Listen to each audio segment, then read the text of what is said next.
Hmm.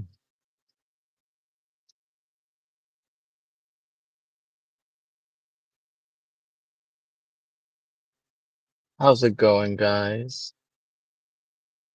I'm here with a new installment of We Are in Crisis, episode 8.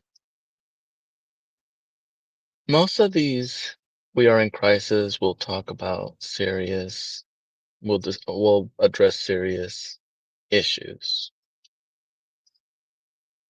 I found a little niche and I'm gonna see how far I can go with it. Before I begin, obviously, please click that like button to help me on the algorithm. If you cannot catch this live stream, then I hope that you are able to at least be a part of the replay gang. Otherwise, I'm just gonna start this live. It's gonna be very short and straight to the point. I just don't have the time for a long live. So I'm gonna just keep it very short. I'm just gonna address several topics and I'm gonna address the severity of it. We are going through a severe crisis of epic proportions. People are just unable to self-regulate and self-control themselves to avoid repercussions because of their own actions. Basically, we have reached a point where people don't use any critical thinking whatsoever. I know critical thinking isn't easy these days. I understand we all have a short attention span, some much shorter than others. It happens. But the issue becomes when we make excuses for it. We make excuses. Everything has a reason now. Everything. Some of these people really believe the nonsense that's coming out of their mouths. It just leaves me very perplexed. This is what happens when you take shame out of the equation. People will act and do as they please because they know that in their minds, consequences don't apply and consequences don't register. That's the number one issue we have going on. Now, when I say bring back shame, it's not to make someone feel bad on a regular basis, right? That's not the type of shame I'm condoning. That's not the type of shame I believe we need in general, but we need some sort of shame, because now we have a situation where people act as they please, and it's because there's no leash to pull them back. It's just they can act all willy-nilly as they grow up, and then once they grow up and turn into adults, that's when the fangs come out. And that's when they act impulsively. And that's when they make a decision that will cost other people's lives. For instance, there are two stories that caught my eyes. One of them just shocks me. It just shocks. I don't know why it shocks me anymore. Maybe I'm the problem. Maybe I'm the problem here. Maybe I'm the problem for being shocked regarding this story. But basically, more or less, you have a situation where there was a situation that took place between a husband and a wife. It turned combative, it turned volatile. This story, I believe, was recently um, covered, and I believe there has already been a verdict placed on this individual, if I remember correctly. So basically, this man by the name of Brandon Dickerson, this man and his wife lived in Texas. And for whatever reason, his wife, by the name of Alexis Walls, she was tragically unalived by her husband. Can you believe it? Tragically unalived by her husband, and they both shared an 18-year-old month son. Hopefully, I got that last part correctly. I believe it was a son. 18-year-old month son. It's a tragedy when you think about it.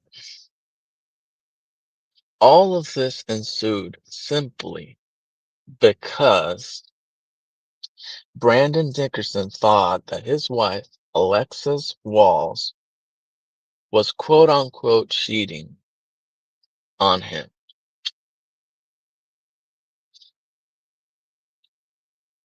While everyone isn't perfect and everyone's reaction is going to be different, when do you draw the line in the sand? When do you say enough is enough? Is there ever a point where you just say enough is enough instead of just trying to justify the excuses? I mean, we've really reached a point of no return with this society, and and I really hate to generalize society as a whole, but it's becoming more common these days. People are just not processing their emotions in a healthy way anymore. And basically, it can happen to anyone now. If you catch someone on a bad day and you're at the receiving end of it, be careful. Be careful what you say, be careful what you do, because it may end up costing you in certain cases or in certain circumstances. But this individual, Brandon Dickerson, thought that his wife was Alexis Walls was cheating on him. He then did the unthinkable. He used a rifle, I believe, a rifle, and he shot his wife at least, I'm gonna say it was about 15 times or so. Hopefully I got that number correct. About 15 times. Could have been higher. But because I wonder if I'm confusing the sentencing. I don't think I'm confusing the sentencing. But either way, he shot her repeatedly without pause.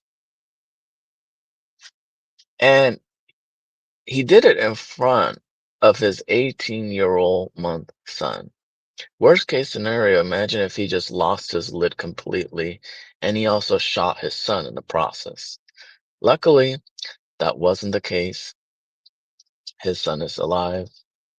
But the tragedy of this story is that his son will never be able to have at least a single parent in his life because either there was cheating or there was just a misunderstanding that took place.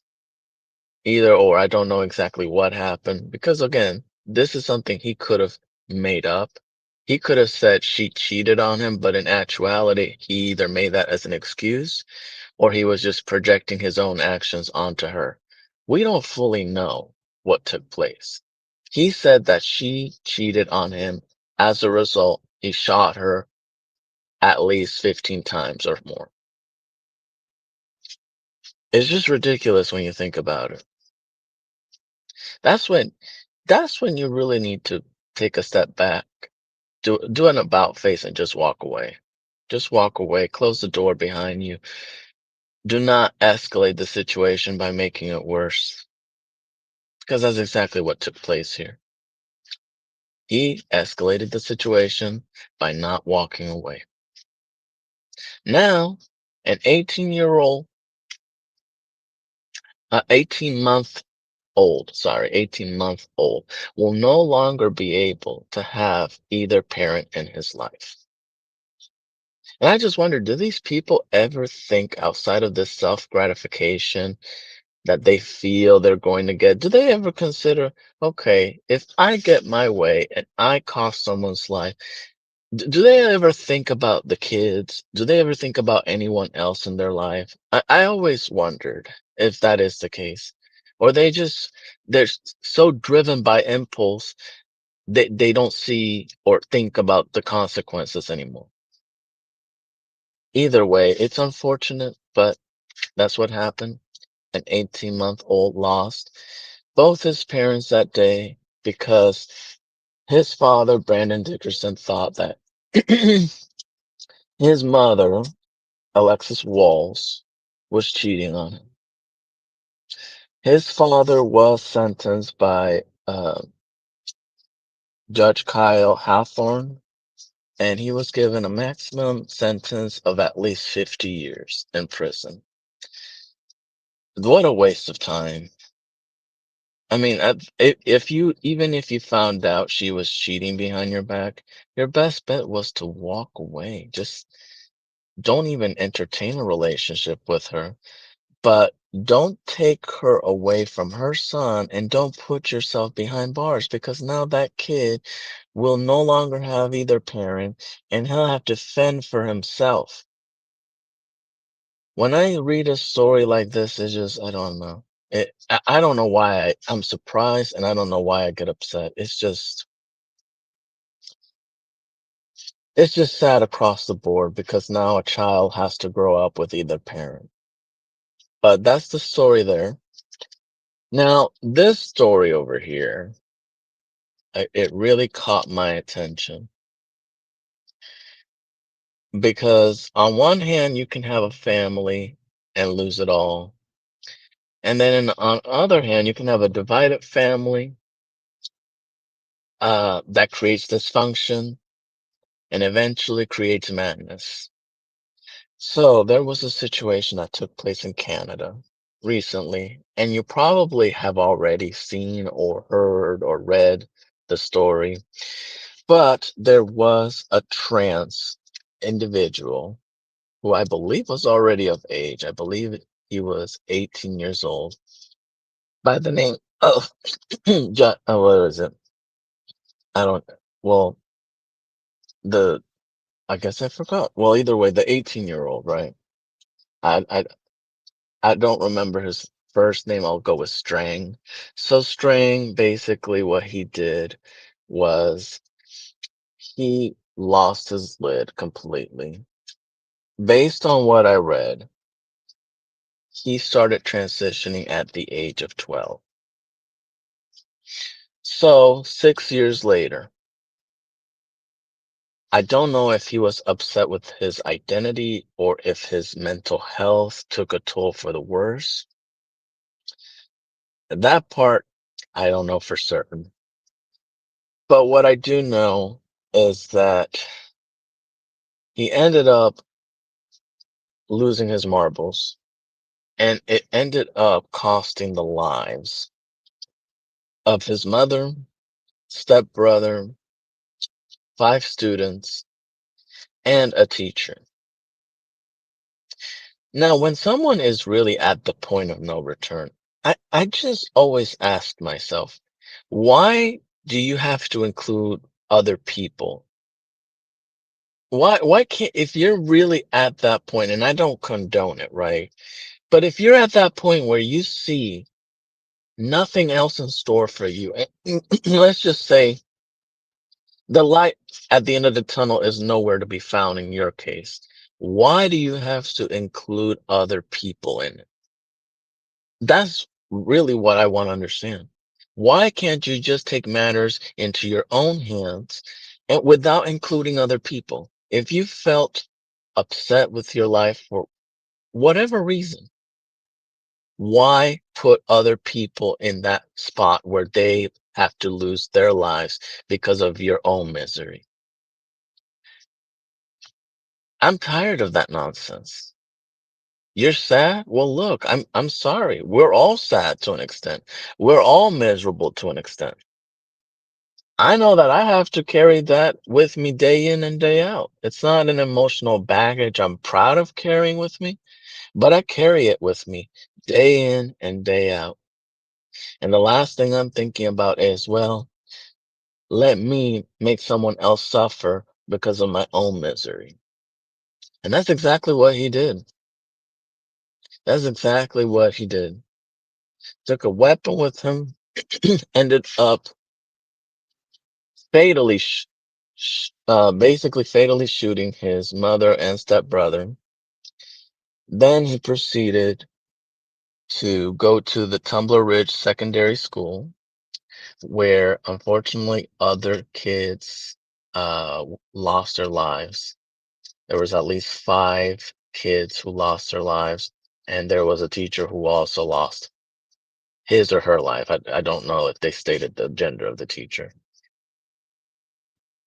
And there may have been other casualties, other injuries, but I wasn't able to see any lists of injuries. But I'm gonna go on a limb, and based on the images I've seen of other people, I believe I saw a picture of a 12-year-old child in an emergency room, and I believe it was correlated to this incident with the trans individual who shot the school. There may have been injuries, but I did not see a list or a number of injuries. All I could see was a list of the murders that took place and the people who were associated with the trans shooter who were also in the mix as well. Now, here's the challenging part. And I get very heated because I always say that a divided household is eventually going to fall apart. And the father of this trans shooter goes by the name of Justin Van Roots Clear, and he basically stated more or less that he had no involvement in his child's life. Basically, he just wasn't allowed to be around his son, and his son wasn't even allowed to use his father's last name at any point. This goes to show that fathers need to be included in some capacity, no matter if the custody arrangement is shifted more towards the mother. There needs to be a custody arrangement that is as fair and as lenient as possible.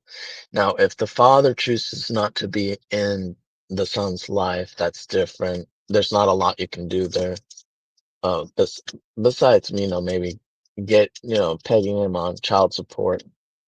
But typically, you want a situation where the father's included. And sometimes there's an issue where there are some mothers, not all, but there are some mothers who, I don't know, they get vindictive and they don't think about the child's welfare. They think about, okay, well, I'm upset with my ex-husband or whatever, so I'm going to keep the child away. Sometimes some people operate from that framework.